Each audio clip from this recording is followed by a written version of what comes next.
The next morning, I woke early and texted Ellie that I'd meet her down by the neighborhood entrance instead of at my house. I thought a morning walk would help clear my head and get me prepared for the crazy that awaited me at school. And I was kind of worried about facing Mom and being able to act normal. She always had the weirdest knack for figuring out when something was bothering me. I still needed time to get my head around all this before trying to work out how to successfully keep it from my family. Especially Spencer. I couldn't deal with him while this was hanging over me. Did you just come home from school yesterday, go up straight to bed, and not have any dinner or anything? Just poop. I just quickly said I wanted to take a walk before school and slipped away while Mom was getting ready for work. It was noticeably colder than it had been the day before. Well, it was the middle of October after all. In a couple of weeks we'd already be into November. Ooh, pretty. The leaves were all just waiting for a good fall storm to come and knock them down. I adjusted the strap of my book bag and tipped my head up, taking a long, deep breath of cool air. Nice, cool, crisp fall. Walking in the morning sun made yesterday afternoon seem even further away. Everything was just normal. The world looked like it always had, and yesterday was seeming more like a weird dream. It was hard to brace myself for something that didn't even feel real yet. I shook my head slightly and kept walking. Ahead of me was a little creek and a bridge that went over it. It's so cool. I'd been wanting to take some reference shots, though I didn't think I had time. It might not hurt to at least stop and get some ideas for angles, though. Ellie had to drive by there to get to the entrance anyway, so it's not like I'd miss her. I slowed my steps as I reached the start of the bridge, peering down to where the creek turned away and vanished into the trees. Pretty. Maybe it wouldn't hurt to take 1 or 2 photos while I was there. I reached into my bag to find my phone.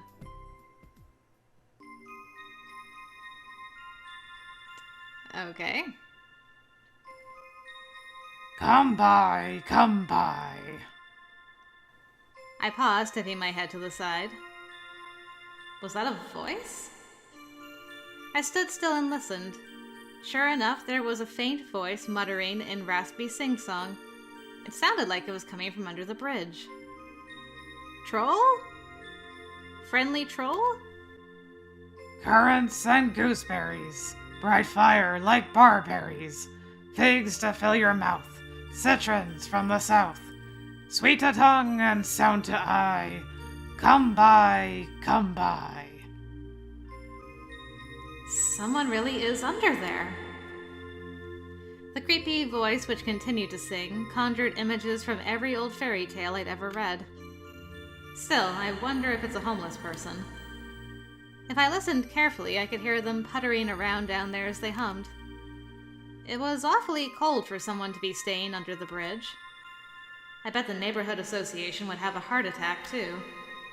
I probably shouldn't look. I didn't really want to look.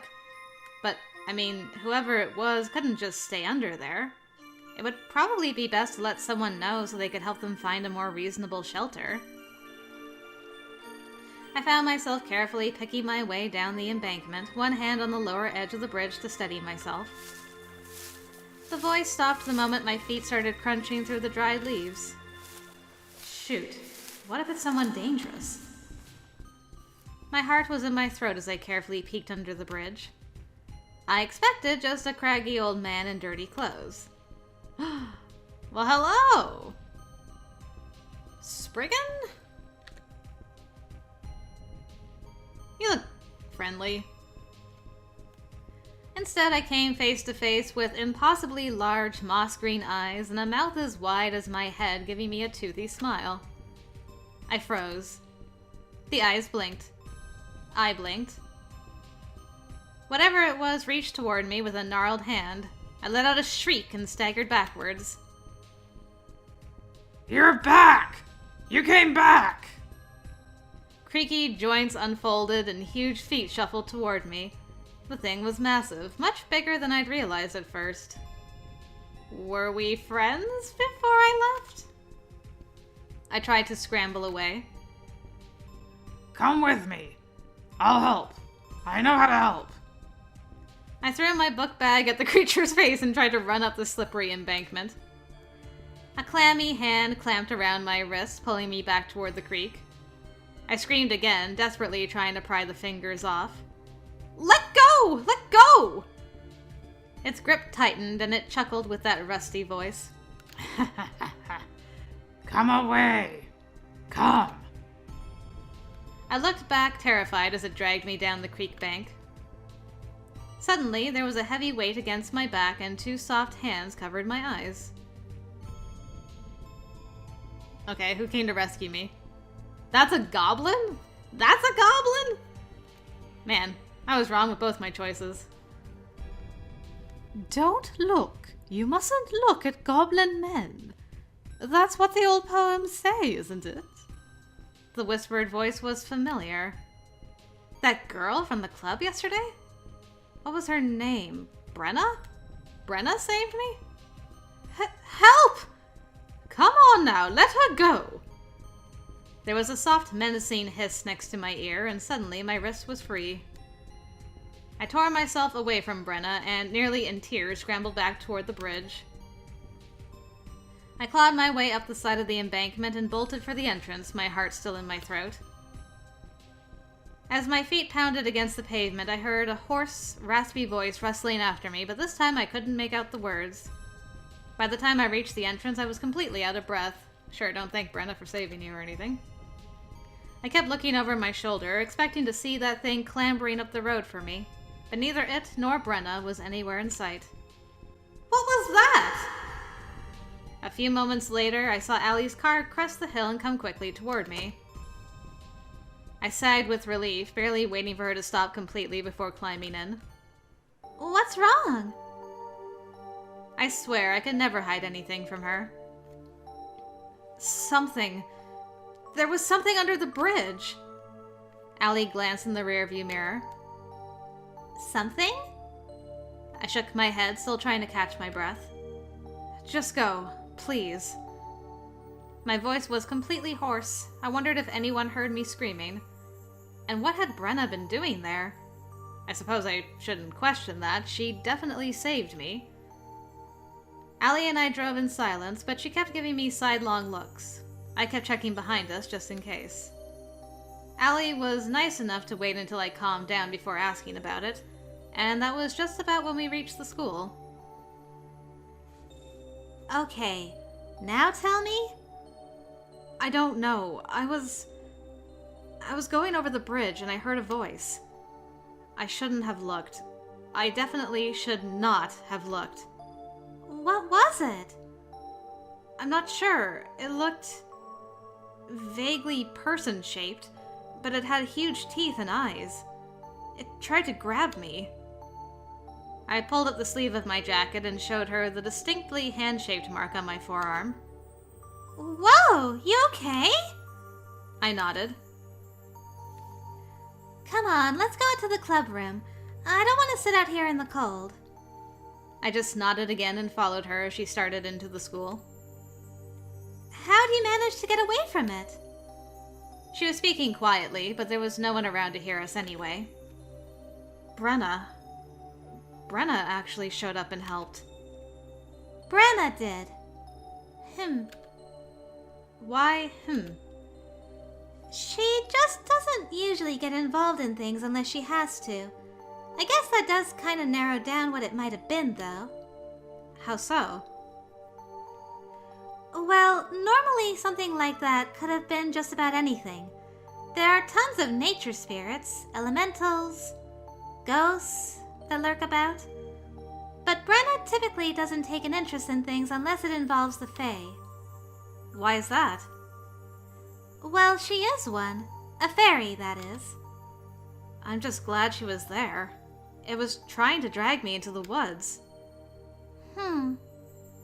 Well, for the time being, I think it would be best if you don't go checking out any more voices until you've learned a little more about this world. Especially this time of year. This time of year? Spoopy season. There's always a peak of activity in the paranormal community before Halloween and Samhain. It's best to be a little cautious this time of year. No more checking out weird voices. And until you've learned a little more about what to expect and what to avoid, no more walks by yourself. I could definitely agree with that. I looked at my forearm again. It was going all motley and purple. It was definitely going to bruise. Ow. Come on, let's go up. You can stay in the club room until you calm down and feel better, okay? What about class? Well, we're given a little more lenience when it comes to being late. I mean, a lot of the teachers are cryptics, you know. We can get you a late pass. Well, that's convenient. I'm sure Kara is gonna love that. What? The principal, too. Has that always been the case? Well, you didn't think there would be a club of paranormal and magic people in the school without the staff knowing, did you? The truth is, there are a lot of places that are sort of hubs for the supernatural community. This town is like that. There are a lot of us here. So the school is definitely a bit of a haven for people like us. Walking into the club room wasn't quite as weird as yesterday. At the very least, this time the weird shift from reality to not reality was less jarring. I went straight to the sofa and flopped down face first into a throw pillow. Is it always like this? Well, yes and no. I mean, it's always pretty wild, but you quickly learn how to handle it all. When to stick your nose in and when to stay out of things. Here. I looked up to see her holding out a bottle of water for me. I took it from her as she sat down. Here's the plan. I think you should go to the library and do some reading. The more you know about other cryptics, the more you'll be able to handle situations that come up. That's important for all of us. Knowledge is power and all that. What about you? I'm going to call the agency and have them check on that bridge occupant. The agency? Yeah, the Cryptic Management Agency. We kind of mentioned them yesterday, remember? Yesterday is a bit of a blur, to be honest. I just remember something about a registration office. It's part of the agency. Like I mentioned, there's actually a government organization dedicated to dealing with the paranormal. And they're the reason I couldn't go hide in my closet and pretend none of this happened. Basically, yeah. So some government agency handles things like bridge occupants? Well, yes and no. The Department of Paranormal Regulation is an umbrella organization for several smaller groups. But those are all federal groups. Locally, we get a management agency. A management agency. I guess you can think of them as being similar to local law enforcement. They have several departments that all basically try to keep the peace where cryptics are concerned. For the most part, they protect humans and try to keep cryptics from disrupting normal society. I see. I think. It sounds hard. It can be. A lot of cryptics fit in with humans, but so many of them just don't. They're too alien, too wild. Some aren't even sentient. Anyway, the local agency has a department that handles this sort of thing. Containment and control. And doesn't the club, work with them or whatever? Yep, I do too. Personally. Part-time. But not everyone in the club does. Anyway, no need for you to worry about any of that. Right now, I want to show you something you're going to love. She stood and led me to a door at the back of the room. I followed behind much more slowly. Is this something that's going to freak me out? Yes, but in a good way. I promise. I watched her dubiously as she rapped 3 times, then pushed the door open. I peeked over her shoulder, wondering what exactly she thought I was going to love so much in what I had assumed was a closet. What? Yay! It's a Beauty and the Beast type library! I love it! You were right. Surprised? What? Yeah, I was surprised. There was a massive library of awesome hiding behind that door. Of course I am. What is How? This has to be some sort of space-bending alternate dimension craziness or something. It's something like that. She took my arm and pulled me into the library. My morning had just gotten about 1,000 times more awesome. Basically, Nora, just about anything is possible with magic. We can get to multiple places from the door in our club room, but from inside the library, that door will only lead back to the club. Is that why you knocked like that? Yeah, the different patterns and numbers of knocks determines where you end up. There's obviously a limit, so none of the patterns are too complex. Okay, this whole thing is weird and scary, and I'm not entirely sure I'm okay with any of it, but this part is so damn cool. Aw, is my little bookworm excited? Yes. Yes, she is. I thought you meant I should do reading at the school library or something. Ellie laughed as she waved to a bookish man behind a dark wood desk. He immediately left off what he was doing and came toward us. Oh, hello. There's something kind of elfish about you, my friend. Okay, no, never mind, he's a wizard. Nora, this is Vilas Iavanu. He's one of the caretakers of this place. And he's also a wizard.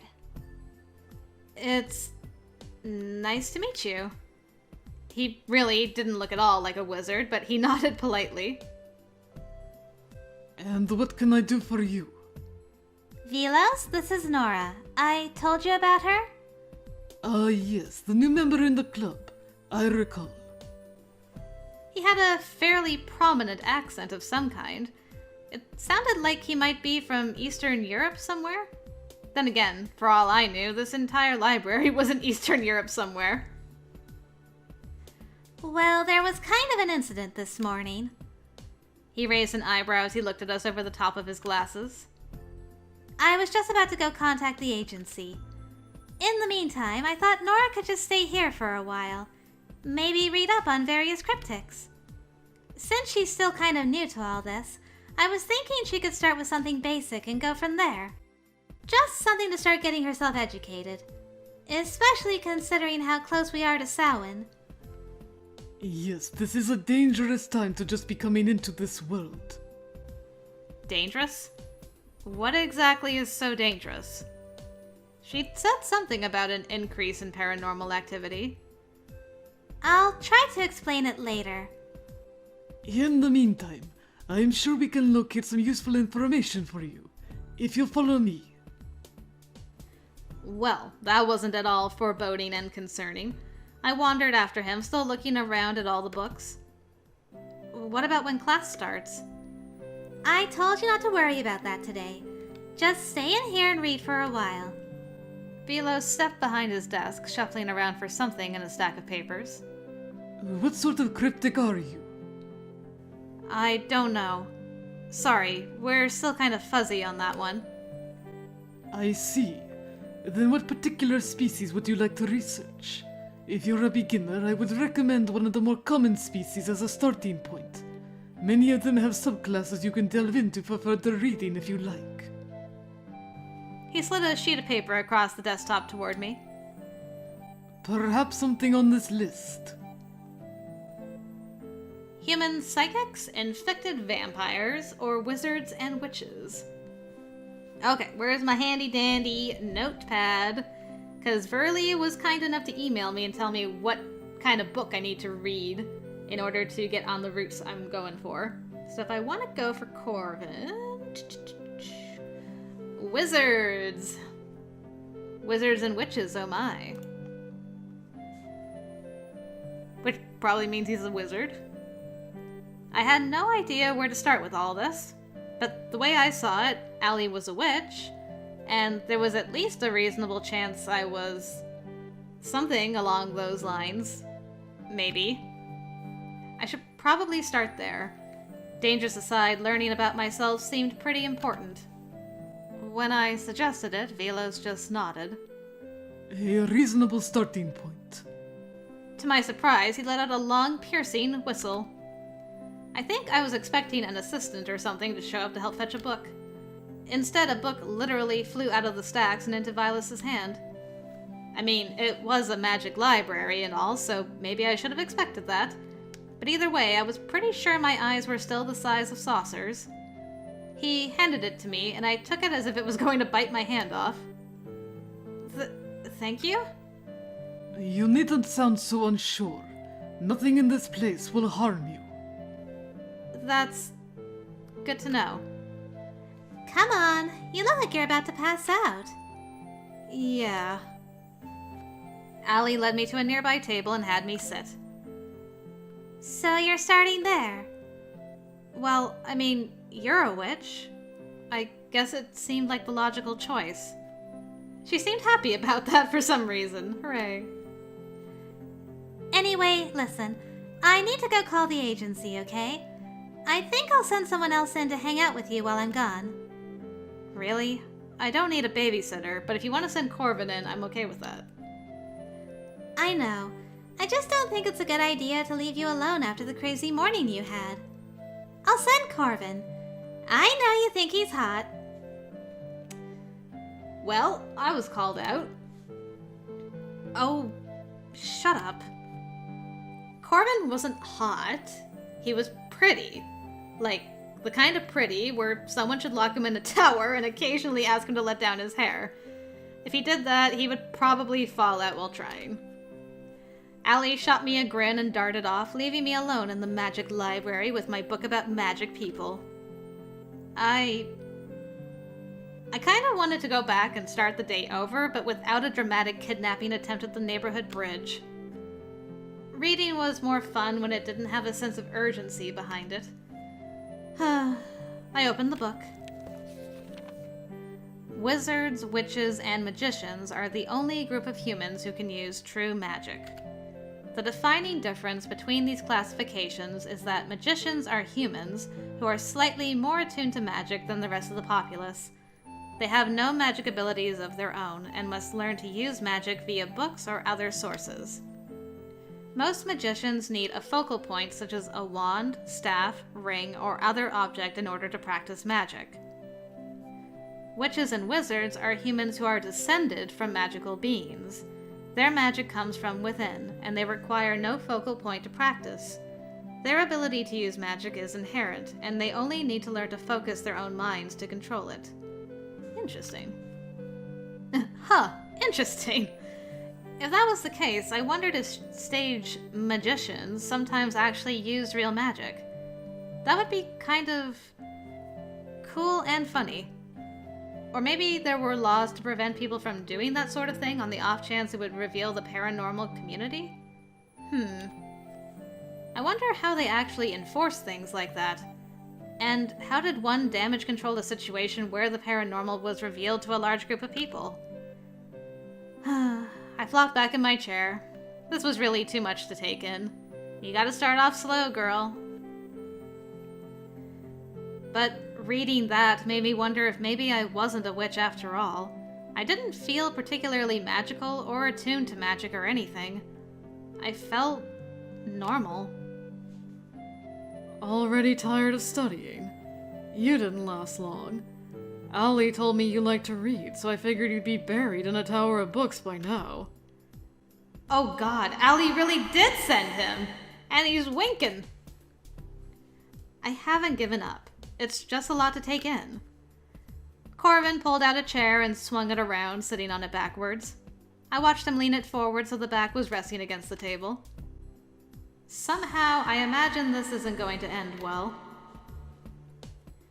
It's pretty simple though, isn't it? Magic is real, but it's not like it changes much. It's always been real. The difference is that now you know about it. It's knowing about it that changes everything. For all the impact it had on my life until now, it may as well have been non-existent. Now I'm suddenly seeing crazy things. I have secrets I have to keep from my family. Everything is different. Aw. My entire family is made up of wizards, so I don't really have to keep anything from them. Well, lucky you. For those of us who aren't as fortunate, it's a huge pain. His smile faded, and for a split second, he looked kinda sad.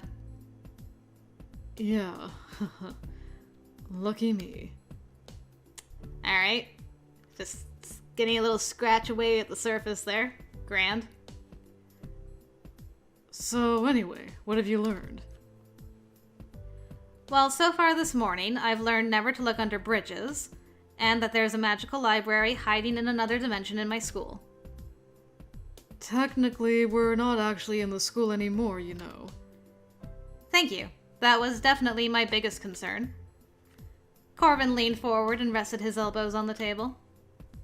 The smile was back, but I was preoccupied with what was going to happen if the chair legs slid backwards on the marble floors. Do you always turn all sarcastic when you're scared? It's pretty cute. Yes. Yes, I do. It's a great defense mechanism. Ignoring the cute thing, thank you. He laughed at that. I like honest people, especially when they're so cute.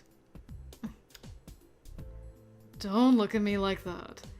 Since I like honest people, then it makes sense that I'm also an honest person. I think you're a flirt.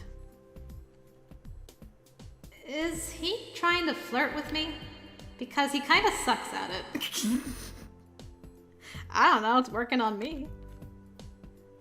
I was really surprised when you helped me yesterday. I didn't notice we had a new cryptic at the school. It's strange. Normally I would have noticed. Especially one that's also a pretty girl. Oh? Do you always headbutt pretty girls into submission when they do show up? That was an accident. Has anyone ever told you that under all that ridiculously silky hair, your head is really hard? He grinned and leaned really far across the table. Most people don't tell me how silky my hair is at all. It really is, though, isn't it? His chair chose that moment to slide out from under him. I was waiting. Smooth, really smooth. His chin hit the table, and I watched him slowly slide backwards onto the floor in a daze. I saw it coming, but it was far more spectacular than I had imagined. Vilas was glaring at us from the desk, so I only just managed to hold in the laugh as I got up to check on him. Poor Corbin, he would have got laughed at. All the band-aids back. Are you always this clumsy? I helped him up, wondering if that huge red spot on his jaw would form a bruise. I did that on purpose. Mm-hmm. I picked up his chair and righted it. Maybe try sitting on it properly this time? But this way gives me a chance to be really close to you. Surely he didn't expect me to fall for a line that bad, right? Then again, I think he actually does. I just rolled my eyes and pulled him to his feet. So, you said you were a wizard, but if you use a grimoire, doesn't that make you a magician? Corbin looked surprised. It was literally right in the introduction. Ah, I see. You're wrong, though. I'm a wizard. The grimoire isn't something I've learned magic from, nor is it a focal point. It's simply a magical tool. Even wizards and witches can use things like that if they want. They're just not necessary. It was pretty creepy looking. Grimoires often adopt an appearance based on the magic they're used for. So he used some kind of really dark, evil magic? That was actually kind of surprising, given his personality. For the record, though, it's better not to open a wizard's grimoire. All magic has a life of its own. Meddling in someone else's is generally a bad idea. Point taken. I'll remember that. Hey, I wanted to apologize for yesterday in the club room. Oh gosh. Don't worry about that. Allie's already apologized so many times. I really don't think any of you could have done anything to make that less jarring for me. There's no way to ease that kind of revelation. Oh, I just meant I was sorry for spilling water on you. Yes. Of course. How silly of me. That wasn't the part about yesterday I was most worried about. Oh? Really? Well, there was the whole part where I fainted due to shock and everything. That was Ewan's fault, though. All I did was knock the water over. You're pretty accident-prone. Have you considered that your prescription may need to be adjusted? Oh, I have perfect vision. These aren't meant to correct my eyesight. Knew it. I knew you didn't need those glasses for vision. He was that clumsy with perfect eyesight?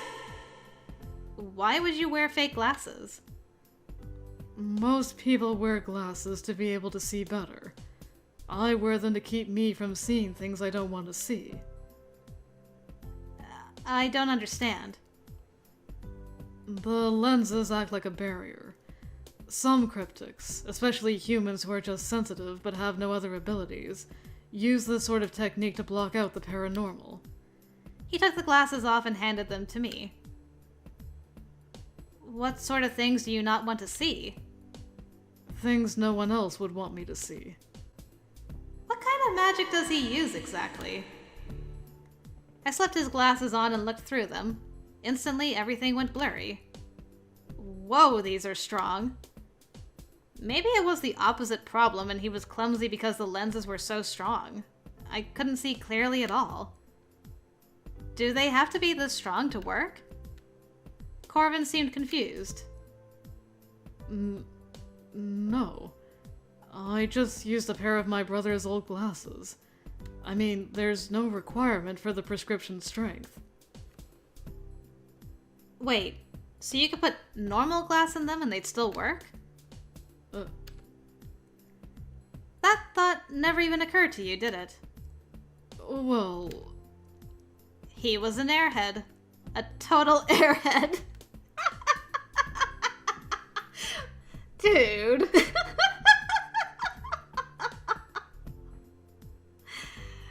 Grand. I took the glasses off and handed them back. Maybe if you get the lenses replaced, you won't run into things so much. Maybe. So, how's the studying going? How's the flirting? I nearly jumped out of my skin at the sudden voice behind me. Ellie! Jeez, don't sneak up on me. Sorry, not sorry. Anyway, we were just, talking. I thought you were supposed to be studying. Well, Corbin sort of interrupted me.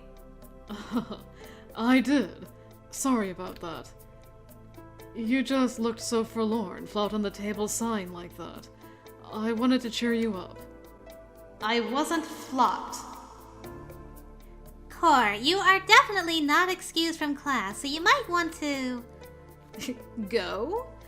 She made little motions toward the door with her hand shooing him away. Aww. Sorry. Wait. Okay, Nora, give me your number. Wizards use phones? Hey, I'm a witch and I use a phone. Okay, that was true. But Ellie just felt like, well, Ellie. She didn't feel like a witch to me. Corbin felt mysterious. Maybe not mysterious. Kind of weird, I guess. Yeah. Sort of frivolous and weird. Maybe a little mysterious. More like a proper wizard than Ellie somehow. He's kind of eccentric, too. Come on, please. He smiled, and I felt myself nodding. We quickly exchanged numbers. Nice. Alright, we're off. We're off to the races. I'm not sure why you need my number, though. Corbin leaned down really close and smiled at me playfully. I just really don't think I'll be able to leave you alone. There's something about you. Okay. Get out of here, Romeo. I need to talk to Nora. She pushed him toward the door and he waved at me over his shoulder before darting out of the library. You set this up, just so you remember. It's all your fault. Come on, the club room is more comfortable for talking. Just leave the book there. It'll return on its own in a while. Okay. I shuddered and quietly followed her out. Vilas didn't even look up at us as we left. The clubroom was empty by the time we got there. Ellie sprawled out on the sofa as if she was exhausted. So we found your bridge creep. I shuddered. What was it? A Spriggan. I don't think it meant any harm, but it's been gently relocated to a less populated area. I was right, it was a Spriggan! Nice, okay. I'm not as lame as I thought. You know, it said, "You're back" to me. How did it know I was back? I mean, it was acting like it knew me. Ellie shook her head and shrugged. Wild Fae say a lot of strange things. I wouldn't put too much stock in anything it said, but... But? Wild Fae don't show themselves to just anyone. Even I can't see them if they want to hide. The fact that you could see it... Good grief, Ellie. It cannot possibly get any weirder than it already has, so just say it. I think you should start researching more deeply into the Fae.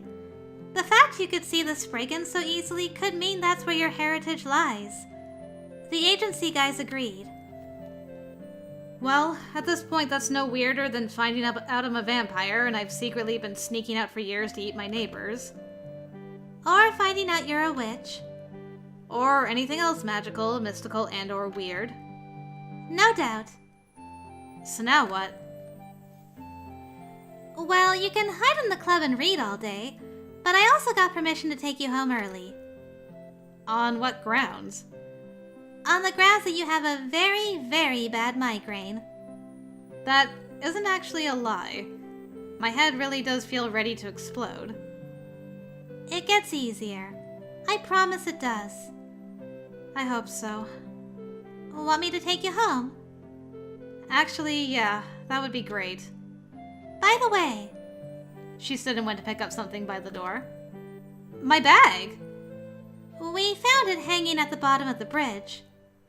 I took it from her and checked inside. Everything seemed to be there. Maybe Brenna left it there after I, ran off screaming. Well, at least we were able to recover it. Ellie led the way out to the hall while I fumbled around trying to text my idiot brother. Going home, bad headache, have permission. I doubted he'd respond. He never did. During the walk to the car, I did my best to look ill in case anyone stopped us. It wasn't completely an act. Now that the adrenaline was gone and I didn't have a weird conversation to distract me, I actually was feeling a bit woozy. Ellie didn't really know much about the Fae in general, so on the way home we mostly talked about the other club members. Well, she didn't go into all the details, just the basics. Elliot and Mark were vampires. Elliot was infected a few years ago. Mark was born that way. Of course Mark would be born that way. Danny was a werewolf, also infected a few years ago. Ewan was Fae, a Dullahan, basically a headless rider. Oh yeah, speaking of Ewan, I didn't pick up on it when I recorded, but when I was editing, I realized that Brenna's comment about, his comment about his hands being full was him referring to the fact he had his head in his hands, and I thought that was really funny. But I'm trying to figure out in what circumstance having your head off of your shoulders would be preferable. I mean, it's intimidating and cool, but I guess that's the whole motorcycle thing too. Holding your helmet in your hands, but now he's got his head in his hands. I don't know. That's really funny. Yeah, hence the head coming off. William was an Esper, which was essentially a human with psychic powers. Okay. Not a ghost. A Dullahan and an Esper. Cool. Brenna was also some type of Fae. Vilas, Ellie, and Corbin were all three in the wizard category. There were several other members too. Some from pretty much every category. A lot of them never showed up or participated. Okay. And like she'd said before, there were other staff members who were cryptics as well, including the school principal. It was just so weird. After Ellie dropped me at home, I went straight to my room and crashed. I really, really hoped strange encounters like that morning weren't going to become the norm. But I was definitely going to be avoiding the bridge for a while. I didn't think I could stand another major incident. I mean, the Spriggan's not there anymore. Not anytime soon, anyway. And given what Ellie had hinted at regarding the upcoming holiday, it seemed like it would be best to lay low for a while. So that's what I was going to do.